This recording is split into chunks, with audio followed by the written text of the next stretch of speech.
Hello, come on in. Welcome to Papa's house. I'm John Hayes, AKA Papa. Do you ever get a good idea and then a moment or two later, poof, it's gone? Well, that happens to me a lot. I pray for inspirational ideas. I love warm, fuzzy, happy memories, but I never like the poof and it's gone part. So long before there were laptops and cell phones, I started writing my ideas down and storing them in my idea book. Only now I use my cell phone to dictate my story idea in an email, and I send it to myself.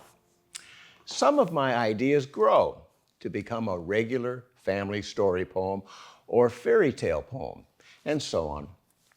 Other ideas become what I call these short memory poems. They are super short stories of family memories. And today, I'm going to share a couple of my many short memory poems with you.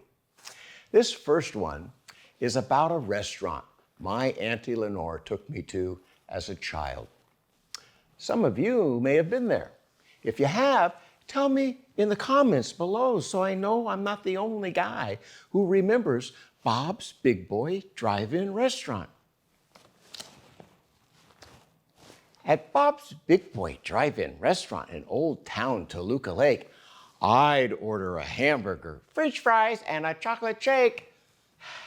Bob's was next to Burbank, California on Riverside Drive. Bob's was my very favorite restaurant.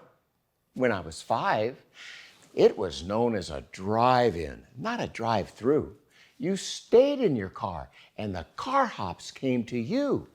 They wore roller skates to scoot around, and what's more, they'd bring you a silver tray and hang it off your car door. So it wasn't like an in and out. You were parked to stay and eat in your car as a new part of the American way. Sitting in my auntie's car in Bob's Big Boy in Toluca Lake, I'd always order hamburger, fries, and a chocolate shake. Well, they don't have the car hops anymore, but you can still go to Bob's in Toluca Lake and sit inside and order that big boy hamburger. And where customers would usually park for the old drive-in service, they'd often have classic car shows using those spaces. And you might just see one of your favorite Hollywood stars walking around eating a big boy burger, looking at those cars while you're there. My next short memory poem is an ode to hats. Do you wear hats? Do you have a lot of hats? Well, I do too.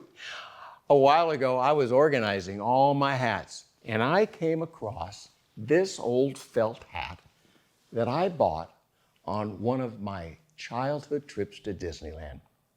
The park was only 10 years old, according to the date on this hat, 1965.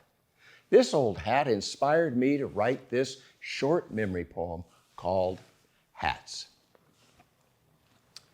I have always loved hats since I was a little boy. I would buy a hat just for fun, like it was a wearable toy. My Disneyland hat from 1965 had a feather way out to here. I had no real purpose for it. I bought it just for fun, as a souvenir. Hats can be practical when they keep the sun off your nose, or by keeping your head warm when the winter wind blows.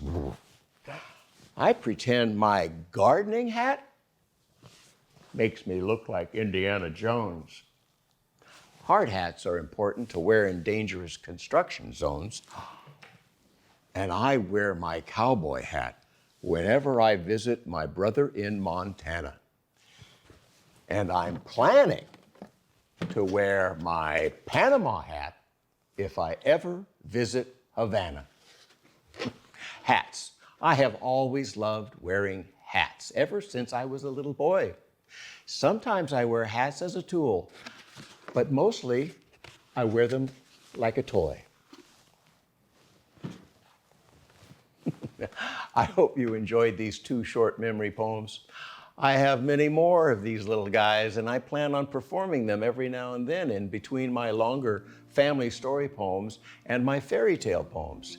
If you liked hearing about Bob's from me, write fries in the comments box below so I'll know you hung out with me till the end here. And be sure to subscribe to my channel. Tune in next week and see what I have for you then. Until then, be safe.